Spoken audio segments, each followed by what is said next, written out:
우리가 지금 살고 있는 이 21세기는요, 아주 짙은 안개가 끼어 있는 그러한 공항에 착륙해야 하는 비행기 조종사의 상황과 같다고 볼 수가 있어요. 우리 세상이 그만큼 안개 속에 있다라고 얘기할 수 있습니다.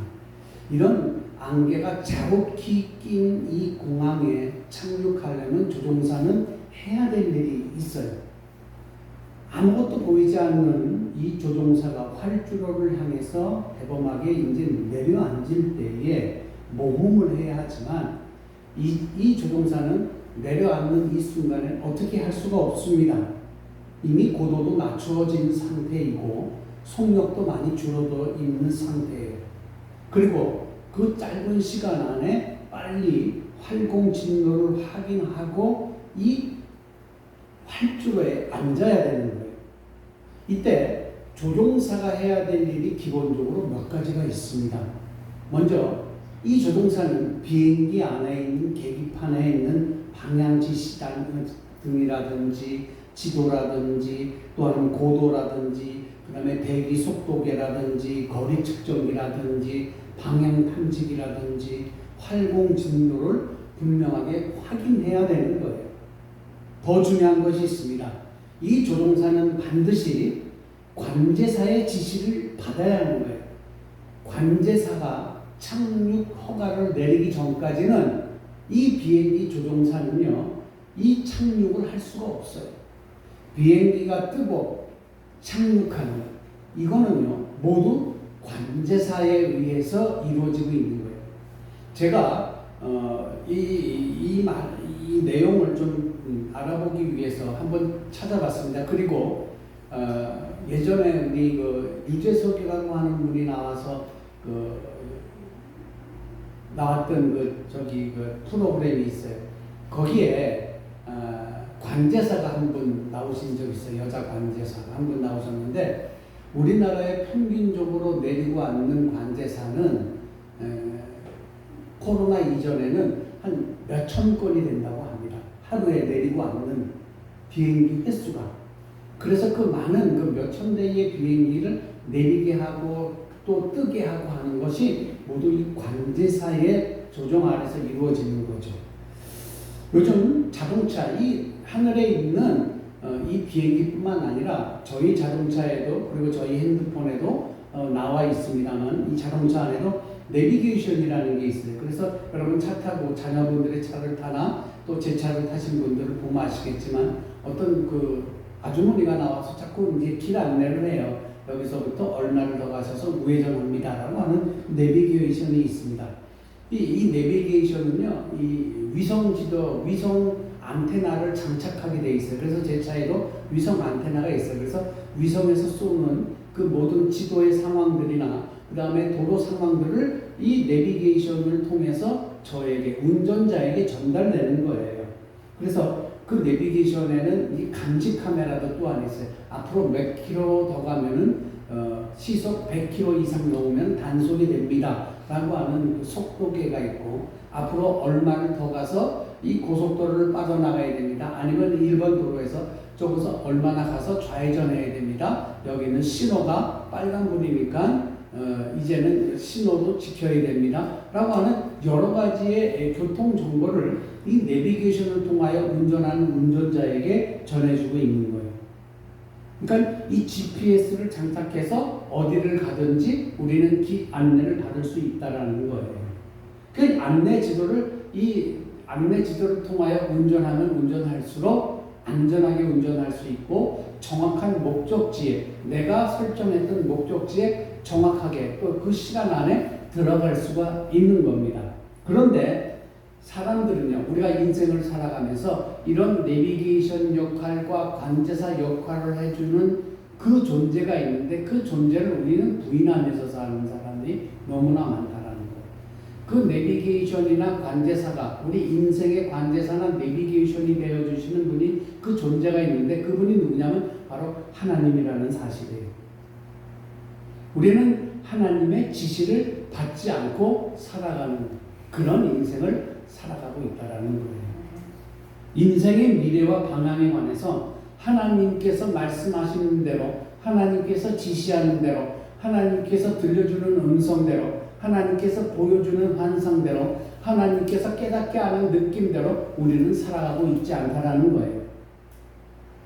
그래서 오늘 본문을 가만히 보면은 거기에 사람들이라고 했는데 거기에 보면은 어떤 사람은 뭐 경영대학원을 나와서 경영학 학위를 받고 있는 사람도 있고 어떤 사람은 자수성가한 벤처 사업가도 있는 거예요. 이 사업가들은 이 둘은 사업 계획서를 완벽하게 세웠어요. 내가 어떻게 사업해야 될지 전략도 분명하게 이 본문에서는 이야기하고 있습니다. 이 사업에 대한 계획도 완전했어요. 그래서 오늘 본문 13절을 한번 보도록 하겠습니다. 13절 들으라 너희 중에 말하기를 오늘이나 내일이나 우리가 어떤 도시에 가서 거기서 1년을 머물며 장사하여 이익을 보리라 하는 자들아 라고 얘기합니다. 날이 따뜻하니까 눈이 막 감기죠. 예? 고개를 들으세요. 고개 숙이면 더 좋은 거예요. 고개를 들으세요. 제가 박수를 치면은 안 됩니다. 어디까지 했어요? 아, 예. 그래서 이 13절을 보면은 5가지 정도의 사업 계획이 이 본문 13절 안에 모두 기록이 되어 있다는 거예요. 정말 이 짧은 한 절이지만 이 짧은 한 절 가운데에 정말 5가지 계획이 기록이 되어 있어요. 첫 번째는 뭐냐면은 그 어떻게 해야 될지 계획이 있어요. 그 계획 안에는 뭐라고 되어 있냐면은 오늘이나 내일이나 라고 하는 계획이 분명히 있어요. 오늘이나 내일이나. 둘째는 장소예요. 장소는 뭐라고 기록되어 있느냐면은 어느 도시라고. 도시 이름은 기록되어 있지 않지만 어느 도시라고 하는 그러한 단어로 지정해 놓고 있어요. 셋째는 뭐냐면 기간이 분명하게 정해져 있어요. 1년 동안 머무르며 1년 동안 머무르며 이 기간이 정해져 있어요. 넷째는 뭐냐면 내용이 분명해요. 거기서 1년 동안 오늘이나 내일이나 그 도시에서 1년 동안 머물며 내가 무엇을 해야겠다라는 것이 분명히 나와 있어요. 사업 계획이 있다라는 거예요. 내용이 분명한 거예요.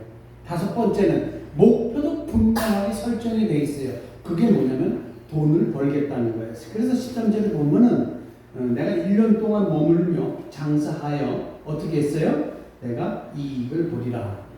다 계획이 짜서 정말 이 사회적으로 볼 때는 어느 하나 빠질 것 없는 사업계획서예요. 나무랄 데 없는 사업계획서예요. 이것이 얼마나 중요한지 몰라요. 여기서 사업하는 자녀들을 둔 분들도 계시고 또한 여러분 농사를 짓고 계시잖아요. 농사를 짓기 위해서는 내가 어떻게 해야 될지 전부 다 경험으로나마 뭐로나마 전부 다 계획이 있는 거예요. 그래서 여러분들 보면 달력에다 똥물뱅이 쳐가지고 이날은 뭐를 할 것이고 이날부터 이날까지 뭘 아마 이렇게 계획을 정해놓고 하시는 분들이 있어요. 일정, 장소, 기간, 내용, 목표 이 사업계획은 13절 안에 완전 무결하게 다 기록이 되어 있어요. 그런데 중요한 요소가 여기에 하나가 빠져 있어요. 우리가 이 사업계획서를 보는데 다 잘 돼 있어요. 하나가 빠졌어요. 그게 뭐냐면 엄숙히 지적해주고 있는데 바로 하나님이십니다. 하나님이 빠져 있는 거예요. 오늘 본문에 나오는 이 사업가들의 계획 속에는요, 인간적인 사업 계획으로는 정말 빠질 데 없는 100점짜리 사업 계획이에요. 그런데 이 사업 계획 속에는 하나님에 대한 언급이 단 한마디도 없고 단 한 글자도 없어요. 오늘날 우리가 살아가면서 현대인들이 결정적인, 특히 그리스도인들이 결정적인 실수를 하는데 그게 뭐냐? 하나님을 잊어버리고 있다는 거예요. 여러분 이 세상 살면서 신앙생활 한다고 하지만 여러분들이 이 교회 나오셔서 예배드리고 있지만 여러분들이 교회 들여서 예배드리는 이 모습을 통해서 여러분들의 계획 속에는 하나님이 있느냐 이거예요.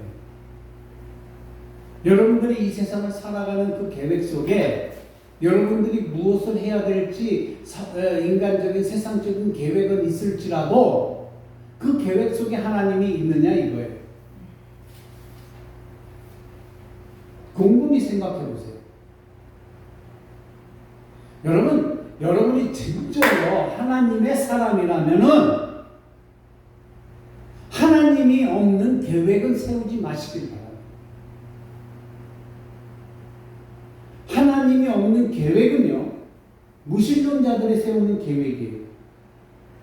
하나님이 빠진 계획은요, 어쩌면 근본부터 실패의 계획일 줄 모르는 거예요. 초기 기독교인들은 500년까지요.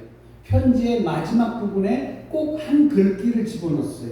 그게 뭐냐면 거기다가 어떤 계획서에다 자기의 이름을 쓰고 함께 D, 영어로 DV라고 하는 약자로 사인을 했어요.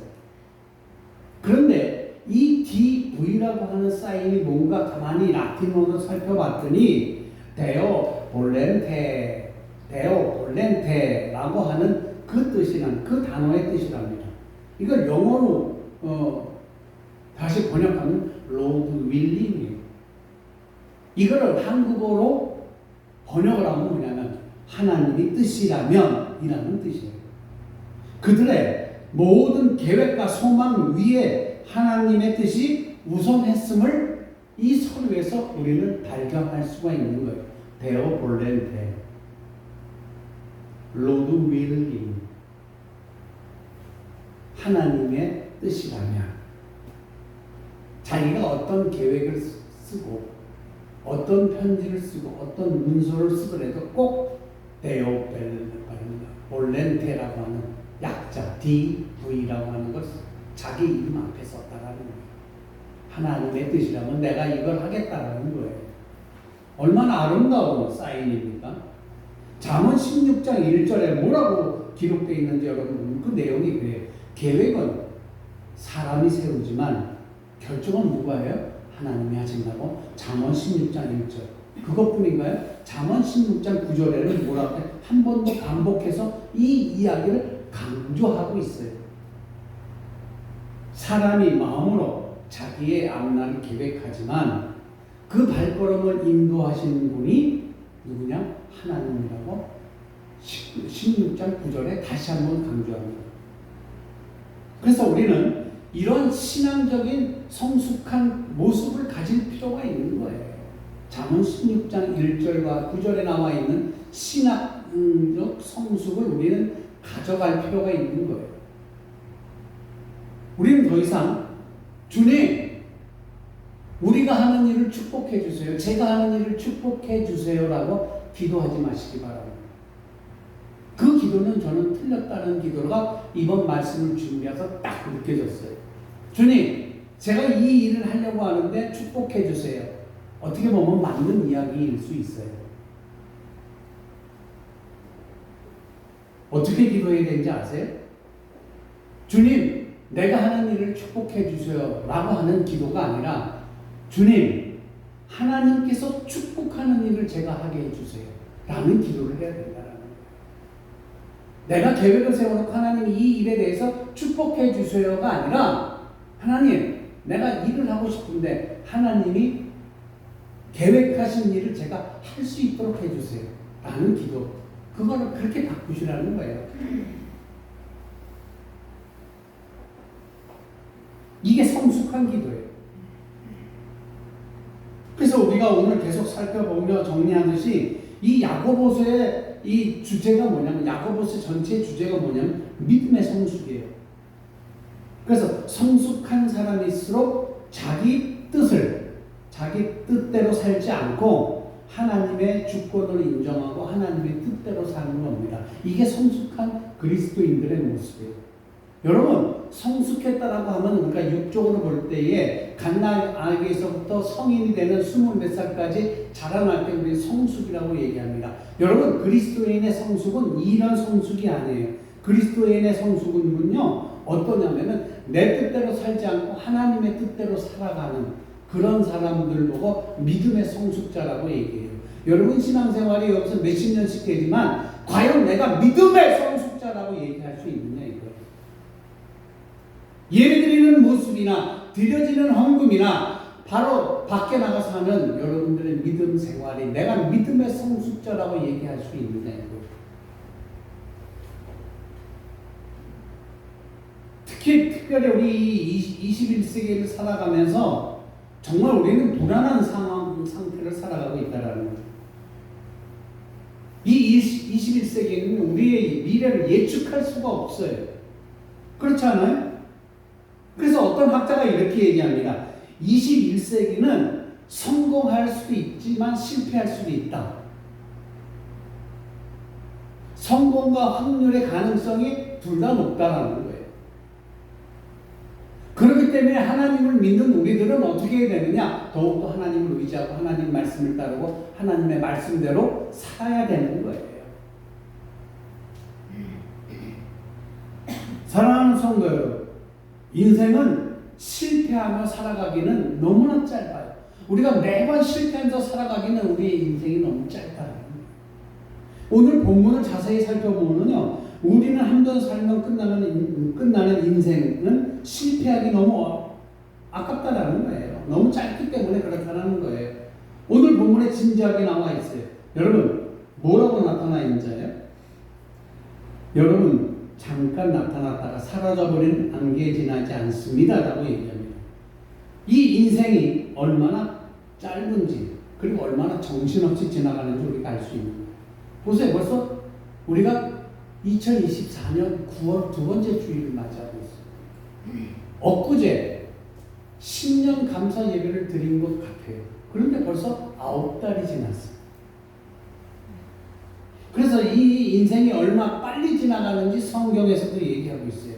바람에 밀려가는 구름 같고 사라지는 연기 같고 기울어지는 그림자 같고 아침 햇살에 마르는 이슬 같고 금방 시들어버리는 꽃과 같고 배틀에 북보다 빠르게 지나가고 바람이나 독수리보다 더 빨리 날아간다고 성경에서는 얘기하고 있다는 거예요.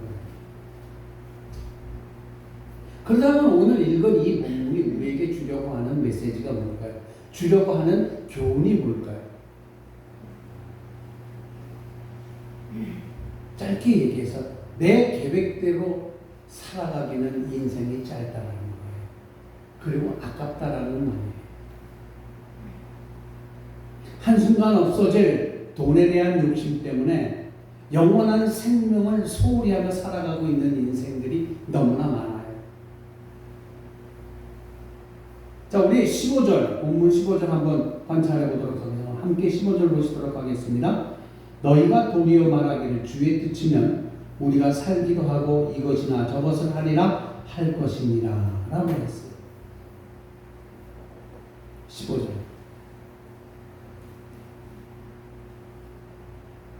여러분, 본문이 우리에게 얘기하고 있는 것들을 우리 잘 알아야 돼요. 주님 뜻대로. 그러니까 우리는 무엇을 하든지 주님 뜻을 따라 살아야 돼요. 주님 뜻대로 살기로 했네. 주님 뜻대로 살기로 했네. 뒤돌아서지 않겠네. 우리 찬양 이런 것도 불러봤어요. 그렇다면 우리가 어떻게 주님 뜻대로 살 수 있을까?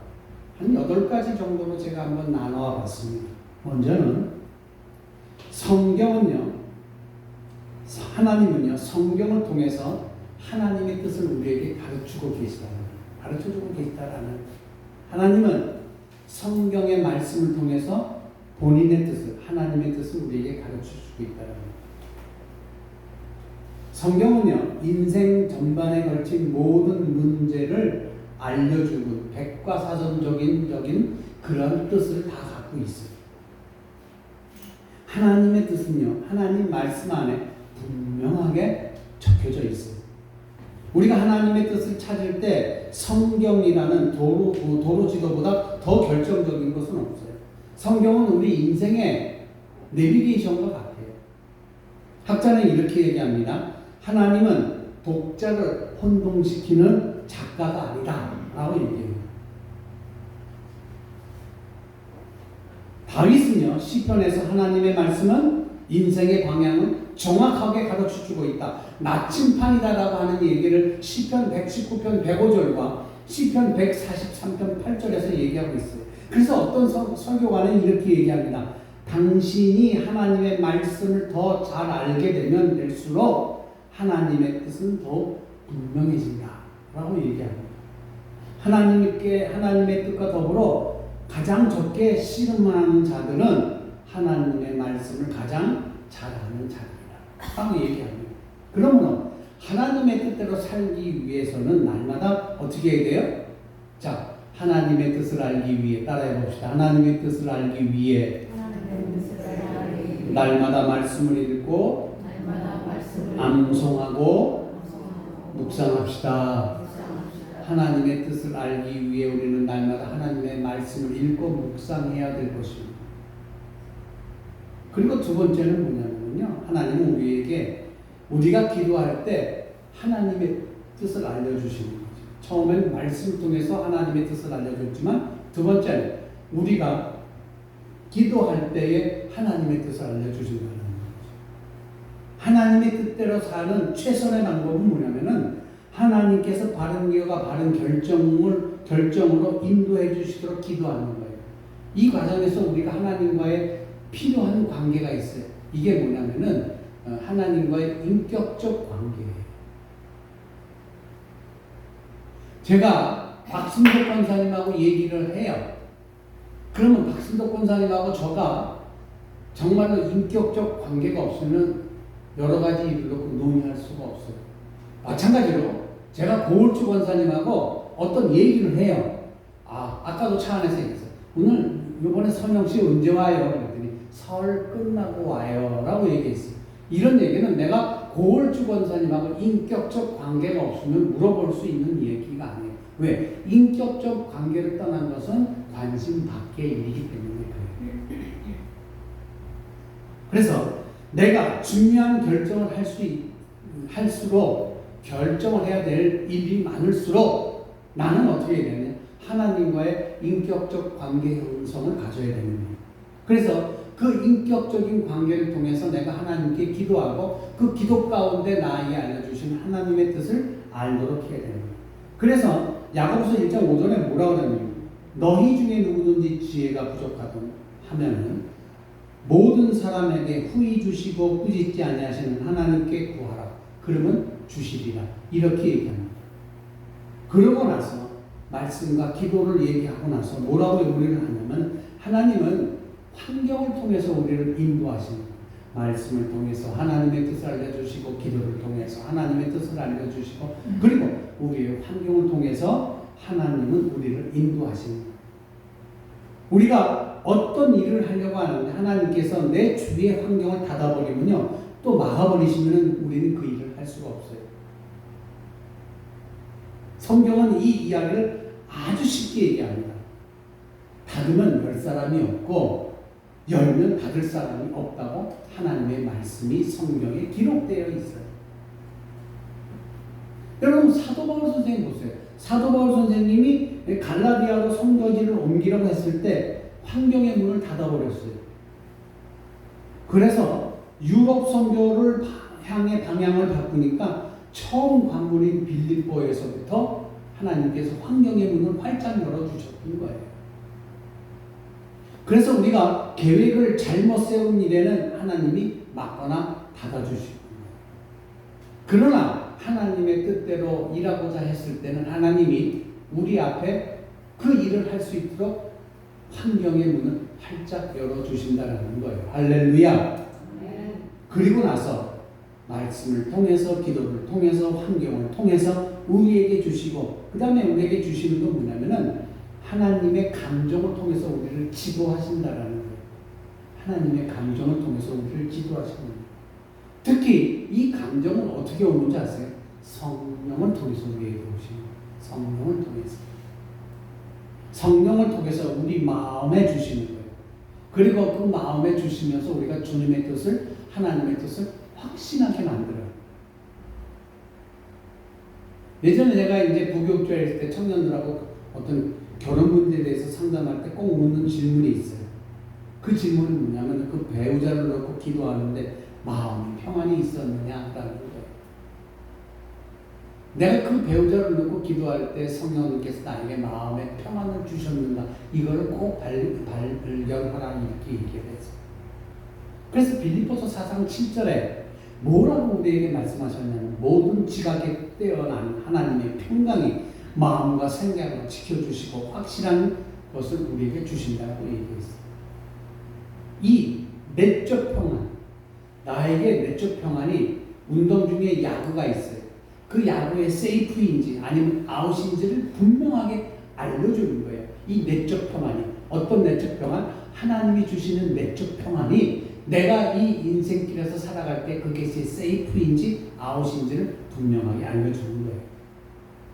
그렇게까지 우리를 감정을 통해서 인도하신 하나님은요, 우리에게 또 어떻게 해주시냐면은, 하나님은요, 내가 어떤 소원을 가졌느냐에 따라서 달라지는 거예요. 내가 거룩한 소원을 가질 수 있도록 주시고, 또 거룩한 소원대로 할 수 있도록 이끌어 주시는 거예요. 말씀을 통해서, 기도를 통해서, 그 다음에 환경을 통해서, 그리고 감정을 통해서, 그리고 거룩한 소원을 가질 수 있도록 이루어 주는 거예요. 내가 거룩한 소원을 가질 수 있도록. 우리 안에 계신 성령님은요, 우리에게 신성한 소원을 주시고요, 거룩한 소원을 주셔서 소명을 주시고 사명을 주시는 거예요. 그래서 우리는 날마다 우리 생활 중에 우리는 뭘 느끼고 살아가야 되냐면, 거룩한 부담을 느끼고 살아가야 돼요. 왜? 하나님이 거룩한 소원을 주셨기 때문에 그래요. 내가 이 어떤 일을 하는데 이게 거룩한 부담이 되면 그건 분명하게 하나님의 뜻이라는 거예요. 저는 감히 이렇게 말씀드릴 수가 있어요. 사도 바울 선생님이 뭐라고 했어요? 그리스도의 사랑이 강건하기에 자기가 어떻게 한다? 선교한다 얘기했어요. 그러므로 자꾸 내 마음이 감동이 있고 불타는 소원이 있으면 분명히 하나님의 뜻이라는 거예요.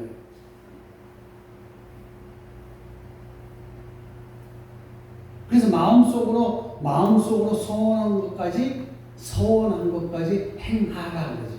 여러분 이거 조심하셔야 돼요. 여러분 기도하면서 내가 어려운 일 당했을 때 하나님이 이걸 해결해 주시면 내가 이걸 하겠습니다라고 기도할 때가 많아요. 이 문제만 지나가고 내가 이거 하겠습니다 라고 나도 모르게 소원을 하면서 경우가 있다는 거예요. 조심하세요. 왜? 소원은 분명하게 행동으로 옮겨져야 하기 때문에 그래요.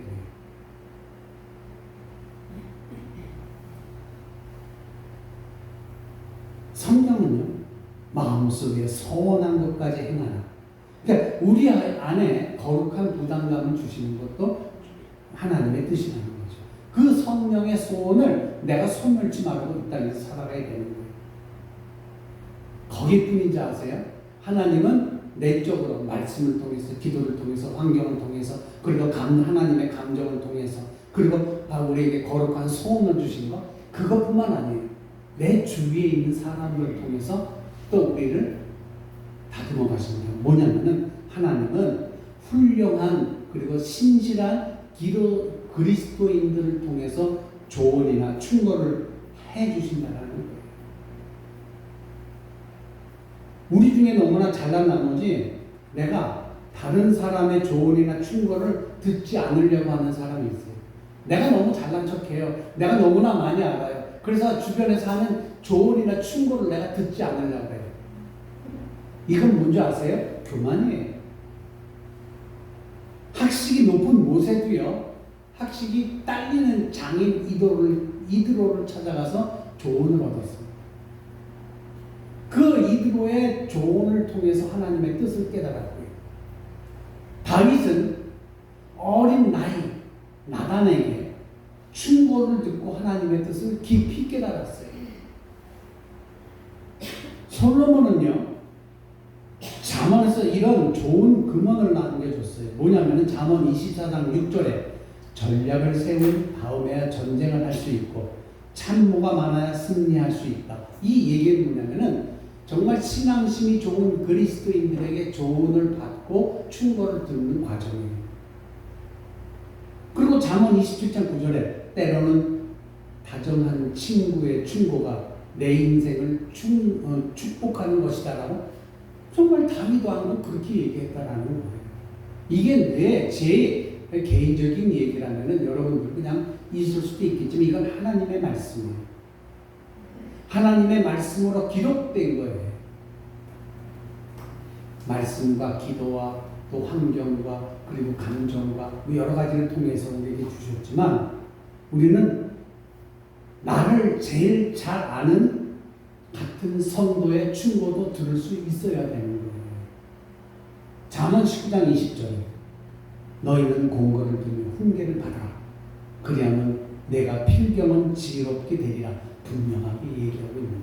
그래서 우리 신앙생활 중에 같이 신앙생활하는 사람의 충고와 가르침도 들을 줄 알아야 됩니다.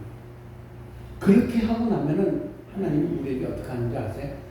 하나님께서는 우리를 상식적으로 인도하십니다. 상식적으로 인도하는 거예요. 이게 7번째로 하나님이 우리에게 하시는 일이에요. 기독교 신앙의 영성은요, 이성을 배제하지 않아요. 이성이라고 해서 남성, 여성 말하는 이런 이성이 아니에요. 오히려 기본적인 상식을 존중하고 있어요. 우리 기독교의 믿음, 영성은.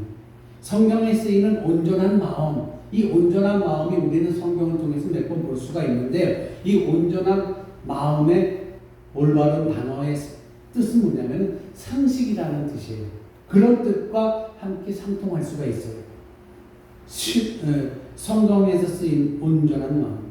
그래서 디모데전서 3장 2절이나 디모데후서 1장 7절이나 디도서 2장 2절에 뭐라고 되어 있냐면 술 취하지 않는 정신, 조리 있는 마음, 이게 다 상식이라는 얘기예요. 하나님은 인간에게 놀라울 정도로 신비한 두뇌를 주셨어요. 여러 가지의 정말 남들이 깜짝 놀랄 만한 두뇌를 주셔서 지금 우리가 이 시대를 이렇게 편하게 과학적인 것으로 살아가고 있어요. 여러분 그거 아세요? 오히려 학식이 높은 사람일수록 상식이 잘 지켜진다는 사실. 오히려 상식이 없는 사람들이 그 어떤 지식이 없는 사람들이에요. 이걸 조금 더 바꿔서 얘기하면 하나님을 믿는 사람이 연수에 관계없이 하나님의 뜻을 많이 아는 사람이 기본적인 상식대로 살아가고 있는 사람이에요. 그러나 상식이 없는 신앙인은 교만해서 하나님의 뜻대로 살아가지 않는다. 여러분, 하나님께서는 그래서 우리에게 균형 잡힌 영성을 우리에게 주셨어요. 성숙한 그리스도인일수록 신앙과 이성 그리고 영성과 지성의 조화를 균형 있게 맞춰가는 거예요. 그리고 마지막으로 하나님은 이 모든 앞에서 말한 이 7가지의 모든 것을 통하여 우리가 마음을 비울 때 하나님께서 하나님의 뜻을 보여주신다는 거죠. 그러니까 우리가 하나님의 뜻을 갖기 위해서는 해야 될 것이 앞에서 말한 것과 같이 7가지. 첫 번째가 뭐라고 그랬어요? 하나님의 말씀을 통해서. 하나님의 말씀을 통해서. 그리고 두 번째는 뭐예요? 두 번째는 우리가 기도할 때 하나님의 뜻을 밝혀주시고, 세 번째는 우리의 환경을 통해서 우리를 인도하시고, 네 번째는 뭐예요? 하나님의 감정을 통해서 우리를 지도하죠. 다섯 번째, 우리를 거룩한 소원을 갖게 하셔서 우리를 이끌어 주셨고, 여섯 번째가 뭐예요? 훌륭한 그리스도인들의 또 신앙인들의 조언이나 충고를 받들게 했고, 그런 조언을 통해서 우리가 하나님의 뜻을 알게 했고, 일곱 번째가 뭐예요? 하나님의 상식을 통해서 우리 하나님의 뜻을 알게 하셨어요. 이 모든 것을 다 했을 때에, 그리고 내가 마음을 비웠을 때에 하나님은 우리에게 하나님의 뜻으로 채워주신다는 거예요. 무엇보다도 필요한 건 뭐냐면 내가 하나님의 뜻대로 살아가기 위해서 마음을 비워야 된다는 얘기예요. 그럼 무슨 얘기예요? 동기가 순수해야 돼요. 내 마음을 비우려면 동기가 순수해야 돼요. 그래서 오늘 제목이 그거예요. 순수한 동기와 빈 마음을 가진 사람. 왜? 내가 마음을 비울 수 있는 것은 순수한 동기를 가졌고, 그 순수한 동기로 비워진 마음에 하나님의 뜻을 우리에게 넣어주시는 거예요. 할렐루야. 그래서 저는요, 오늘 이 시간 함께 예배하는 여러분들이 순수한 동기를 가지고 마음을 비웠으면 좋겠다는 거예요. 사도 바울 선생님은 항상 뭐라고 얘기했냐면요. 주님의 뜻이다. 주님께서 허락하신 이렇게 마음을 비웠어요. 자기가 높은 지식의 사람일지라도 사도 바울이 갖고 있는 학식은 이루 말할 수 없는 학식이에요. 그런데 다 버렸어요. 다 비우고 주님의 뜻이라면, 주님이 허락하시면 자기 마음을 다 비우고 나서, 그러고 나서 하나님의 뜻을 따라 움직였어요. 사도 바울은 자기 열심이나 자기 의지보다는 어떻게 살아가는 줄 아세요? 하나님의 뜻대로 살아갔어요. 그래서 우리도 그렇게 살아가길 바래요. 내 뜻이나 내 의지대로 살아가는 게 아니라 사도 바울 선생님이 향하셨던 그대로 내 뜻, 자기 의지가 아니라 하나님의 뜻대로 살아가는 그런 그리스도인이 됐으면 좋겠다는 거예요. 특히 이런 모형을 가진 분이 있는데 그 모형을 가진 분이 누구냐면 예수 그리스도예요. 그는 십자가의 순환을 앞두고 이렇게 진솔한 기도를 하셨어요. 하나님 아버지, 뭐라고 했어요? 내 뜻대로 하옵시고 아버지 뜻대로 하옵소서. 주님의 마음을 비우는 이 순간을 우리가 기억해야 되는 거예요. 그래서 우리는 예배 드릴 때마다 여러분 마음속에 있는 거 다 비우고 오셔야 돼요. 제 설교가 명설교가 아닐지라도 정말 허술한 설교일지라도 이 허술한 설교자의 입을 통해서 하나님은 그 주일마다 여러분에게 분명한 뜻을 말씀하고 있거든요.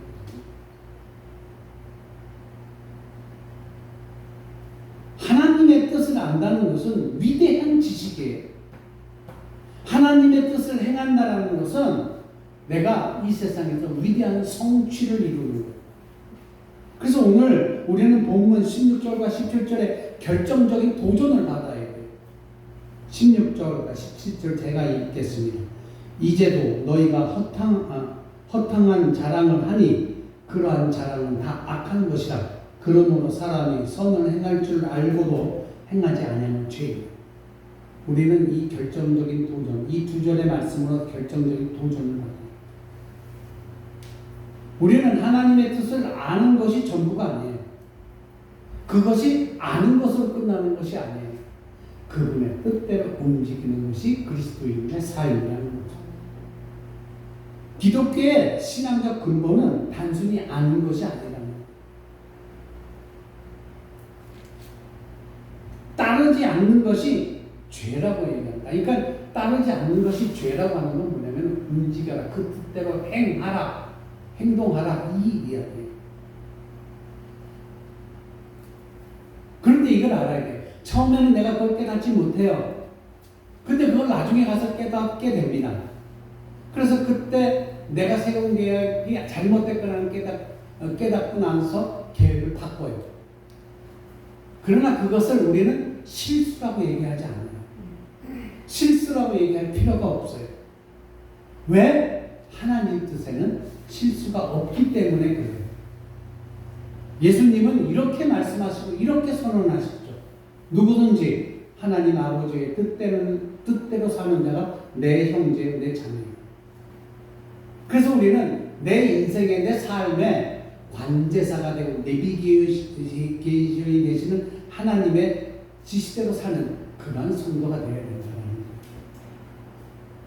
거예요. 오히려 우리가 하나님의 뜻대로 살고자 노력하면요, 로마서 8장 28절에 뭐라고 말씀하는 줄 아세요?